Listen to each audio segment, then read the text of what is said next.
నేను 2 spoons of oil వేస్తున్నాను. నేను ఇప్పుడు దోసకాయ టమాటీ పచ్చడి చేయబోతాను. ధనియాలు వేసాను, ఒక స్పూను జీలకర్ర, ఒక స్పూను ఎండుమిర్చి, ఎల్లిపాయలు ఒక 3 స్పూన్లు ఎల్లిపాయలు, ఇంకా ఎండుమిర్చి ఒక 2 స్పూన్లు వేసాను. ఇవి ఇలా కాస్త వేయించాక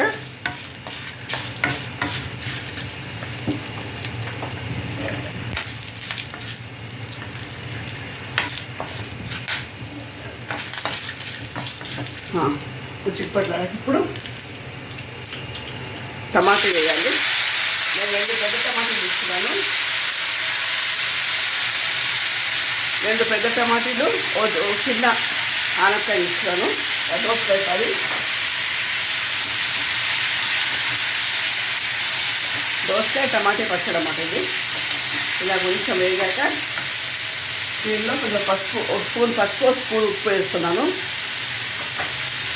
తర్వాత నిమ్మకాయ సైజ్ అంతా చింతపండు వేసాను.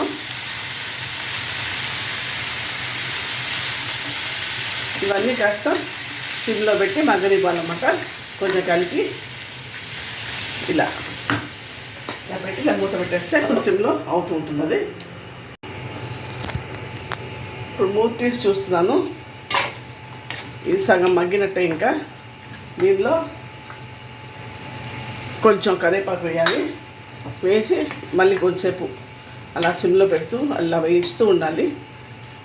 చూసుకుంటూ ఉండండి, సిమ్లో పెట్టుకొని కొంచెం వేయిస్తూ ఉంటే అది మగ్గిపోతుంది.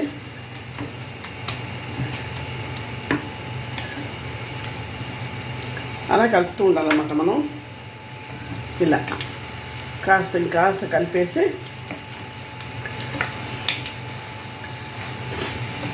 ఇంకా దోసకాయ తొందరగానే మగ్గిపోతుంది కాబట్టి అంత ప్రాబ్లం ఉండదు మనకి. దీంట్లో ఎంత ఎల్లిపాయలు ఎక్కువ వేస్తే అంత రుచి ఉంటుంది. ఇంకా కారం వేరే వేయనక్కర్లేదు ఇంకా మనం దీనికి.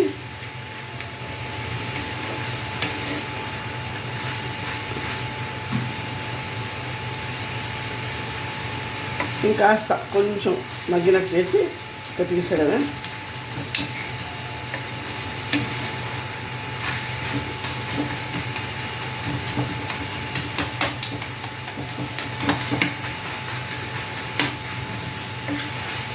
ఈ దారుగా సరిపోద్దాం అన్నమాట దానికి.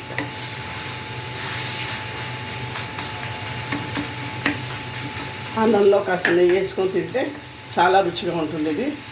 మీరు ఒకసారి చేసుకుంటే మళ్ళీ నోరు బాగాలేనప్పుడు అంతా, ఒంట్లో బాగాలేనప్పుడు మీరు మామూలుగా అయినా సరే ఇది బాగా తినబుద్ధి వస్తుంది. మీకు చాలా టేస్టీగా ఉంటుంది, రుచిగా కూడా ఉంటుంది, మంచిగా ఉంటుంది. పుల్లగా కారం తీపిగా ఉంటుంది. ఇది మీరు ఒకసారి చేసి చూడండి. ఇప్పుడు నేను దించేస్తాను.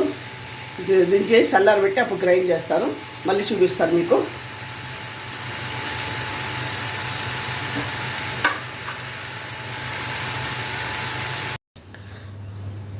దోసకాయ టమాటో పచ్చడి రెడీ.